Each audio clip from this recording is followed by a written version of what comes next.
Make better decisions. How do you do that? By following what's called your inner authority in human design. Your authority is your decision maker.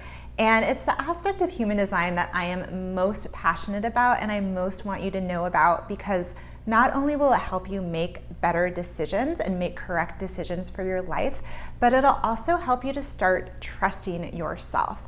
So you can stop outsourcing your decisions, your authority, to others. Welcome to Human Design with Anna. I am an experienced human design reader. I am a studied expert in this mystical yet practical system of human design. In today's video, I'm going to talk about the 7 different authorities in this system so that you can access your decision-making process immediately and apply it to whatever choices you are struggling with right now. Now, if you don't know your authority, definitely look it up. I will put a link below where you can do so. And thank you guys so much for subscribing and liking this video. I appreciate you. If you struggle to make decisions, it might be because you are making them from your mind. I know that's a wild thought. It's like, Anna, how else am I supposed to make decisions? According to human design, nobody is supposed to make decisions from their minds. This is because the mind is a really powerful rationalizing machine. It can talk us into or out of any decision. We need our minds to do our work in the world, to do our taxes, to teach our children how to tie their shoes, but it's not a reliable resource for us to figure out our lives or to make decisions. So here are the 7 authorities, the 7 decision makers, and I will list them and then I will go into each one.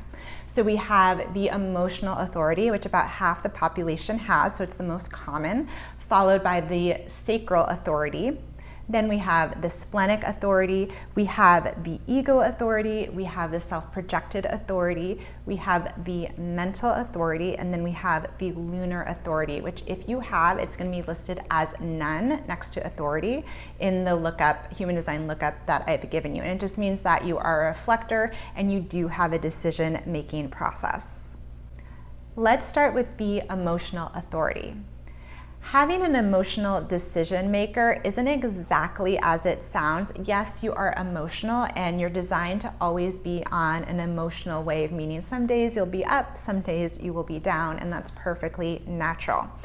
Now, with this authority, you want to wait until you have what's called clarity, which comes after you ride out your emotional wave. So you don't want to say yes to something just because you're in an emotional high and you're really excited about it, because the next day you might regret it. Likewise, you also don't want to say or make a decision when you're feeling low, when you're in an emotional low, because you'll be more likely to say no.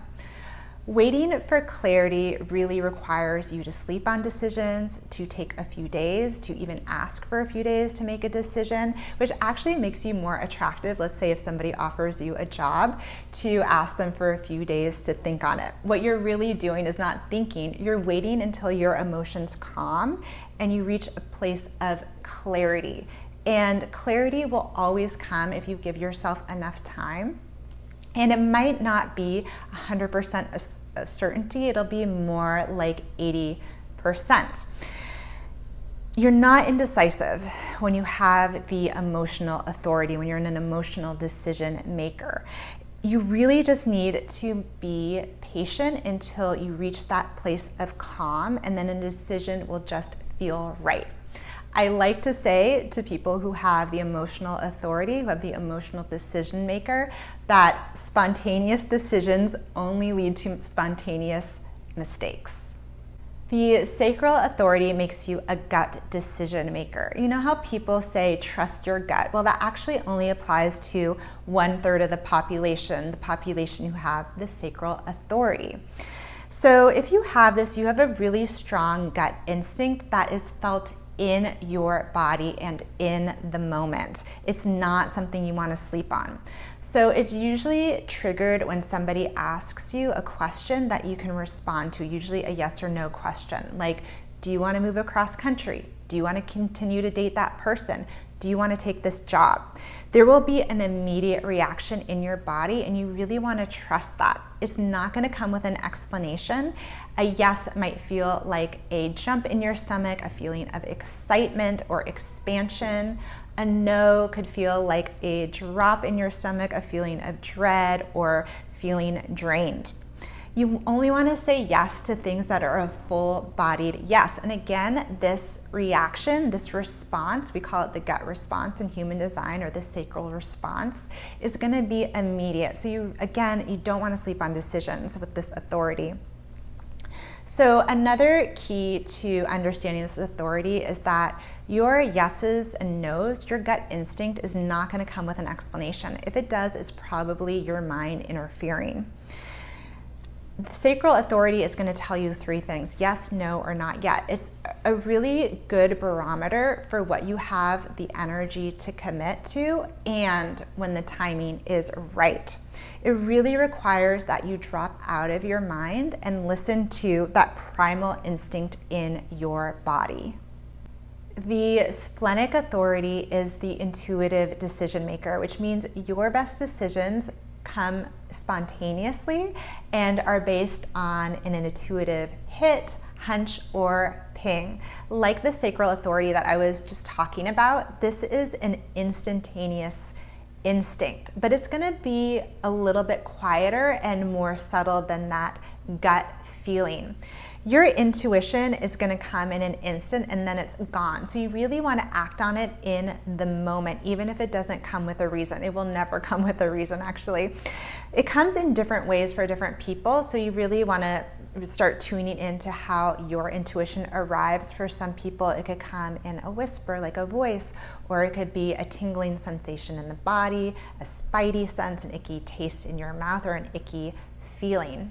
The intuition is also connected to survival, so you really want to pay attention to its alerts for your own safety and well-being.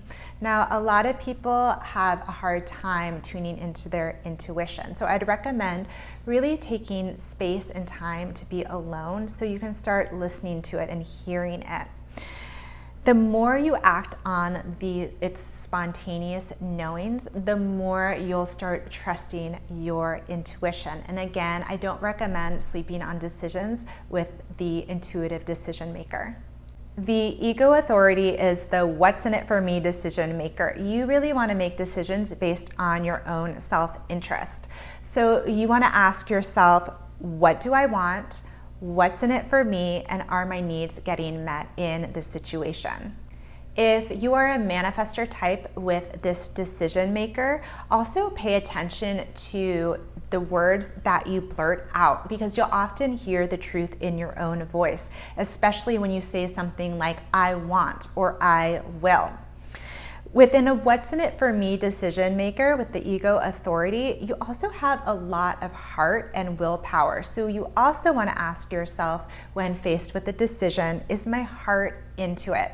Am I motivated to see this through? Now, in human design, the ego is not a bad thing. It's actually the same thing as your heart. So it's really not selfish to follow your heart's desires when making a decision. The self-projected authority in human design is the verbal decision maker, which means you want to talk out your decisions. You want to find people that you trust to use as sounding boards. Just be clear that with them that you're not asking for advice or their input, that you just need to really verbally process. You will reach clarity. Your truth is going to come out in your own voice. So you really want to pay attention to if there is a change in the tone of your voice or if things just suddenly sound clear. Also, with the verbal decision maker, you have a really strong sense of identity. Again, this is called the self-projected authority. So you really want to make decisions based on what makes you feel most you, most expressed, and even most happy. With the verbal decision maker, you won't know what's right for you until you say it out loud. So don't be afraid to talk. The mental authority in human design is the environmental decision maker, which means that your environment really impacts your decisions. You really want to be in good feeling places and spaces to make a decision. Simply put, if you're in the wrong environment, you're going to make the wrong decisions. In addition to being in the right spaces to make decisions, you also want to verbally process your decisions with others. So you want to use other people that you trust as sounding boards, not to ask for their advice, but really so that you can hear the clarity that comes out in your voice. So this is definitely a process. And when you have this decision maker, the environmental decision maker, it means you're a mental projector. And that means your mind is really strong and it's going to want to rush you into decisions. Slow down by paying attention to your sensitivity to space and start the process by finding an environment that feels correct for you. The final authority in human design is the lunar authority, which is the 28-day decision maker. It's going to be listed as none next to authority in that lookup link that I put below. This means that you are a reflector and you need to wait 28 to 30 days to make important decisions. Now, if that sounds really out there, it is. It's reflecting the lunar cycle. And I really recommend checking out my video on reflectors because I'll explain more about that there. This does not apply to daily decisions like what to eat for dinner or should I go to the gym or not. It's really meant for bigger decisions around, jobs, relationships, moving. During this waiting period of a month, it is active. What you want to do is move around to different spaces that feel good. You are really sensitive to space as a reflector, because that will access different angles of the decision, if that makes sense. And you also want to discuss your decision with your trusted inner circle, not to ask for advice, just so that you can process out your decision. Your feelings on a decision will evolve over time, so definitely give yourself the gift of time and don't rush into a decision. Eventually, you'll arrive at clarity with a sudden inner knowing of what to do that might even surprise you. Those are the 7 decision makers, the 7 authorities in human design. Use yours as an inner compass to steer the ship of your life. When you follow your authority as well as your strategy in human design, you'll just end up in the right place without having to figure it all out mentally, which sounds really nice, right? Thank you guys so much for watching this video on authority. Let me know how experimenting with your decision maker goes below in the comments, and until next time, take good care.